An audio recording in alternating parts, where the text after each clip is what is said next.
Hi friends, welcome to my YouTube channel ರುಚಿ ರುಚಿ ಅಡುಗೆಗೆ. ಇವತ್ತು ಡ್ರೈ ಜಾಮೂನ್ ಹೇಗೆ ಮಾಡೋದು ಅಂತ ನೋಡೋಣ. ಸೇಮ್ ಮದುವೆ ಮನೇಲಿ ಮಾಡ್ತಾರಲ್ಲ ಹಂಗೆ ಇರುತ್ತೆ. ಫಸ್ಟು ಜಾಮೂನ್ ಮಿಕ್ಸ್ ಹಾಕ್ಕೊಳ್ಳಿ. ಅದಕ್ಕೆ 1 ಸ್ಪೂನ್ ಬಾಂಬೆ ರವೆ ಹಾಕ್ಕೊಳ್ಳಿ, ಮತ್ತು 2 ಸ್ಪೂನು ಸಪ್ಪೆ ಕೋವಾ ಹಾಕ್ಕೊಳ್ಳಿ. ಮತ್ತು ಅದಕ್ಕೆ ಚೆನ್ನಾಗಿ ಮಿಕ್ಸ್ ಮಾಡ್ಕೋಬೇಕು, ಎಲ್ಲ ಹೊಂದ್ಕೊಳ್ಳೋ ಥರ. ಮತ್ತು ಹಾಲು ಹಾಕ್ಕೊಂಡು ನೀಟಾಗಿ ಸಾಫ್ಟಾಗಿ ಅದನ್ನು ಕಲಿಸ್ಕೋಬೇಕು, ಮುಚ್ಚಿಕ್ಕೋಬೇಕು.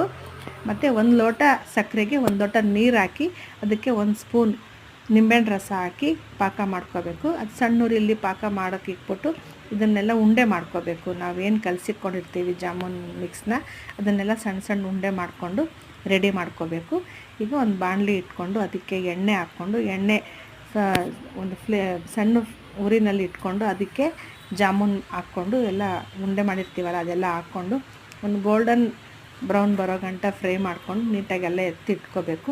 ಎಲ್ಲ ಎತ್ತಿಟ್ಕೊಂಡು ಪಾಕ ಇರುತ್ತಲ್ಲ, ಪಾಕದಲ್ಲಿ ಹಾಕಿ ನೀಟಾಗಿ ಮಿಕ್ಸ್ ಮಾಡ್ಕೋಬೇಕು. ಮಿಕ್ಸ್ ಮಾಡಿ ಅದನ್ನು ಮುಚ್ಚಿಕ್ಬೇಕು 15 ನಿಮಿಷ.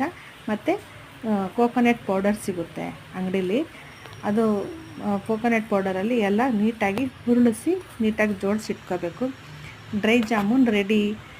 ಸೇಮ್ ಮದುವೆ ಮನೇಲಿ ಹೆಂಗಿರುತ್ತೋ ಹಂಗೆ ಇರುತ್ತೆ. ಒಂದು ಸತಿ ಟ್ರೈ ಮಾಡಿ ಫ್ರೆಂಡ್ಸ್. ನೋಡಿ ಎಷ್ಟು ಚೆನ್ನಾಗಿದೆ, ನೋಡೋಕ್ಕೂ ಎಷ್ಟು ಚೆನ್ನಾಗಿ ಕಾಣ್ತಾ ಇದೆ, ತಿನ್ನೋಕ್ಕೂ ಅಷ್ಟೇ ಚೆನ್ನಾಗಿದೆ.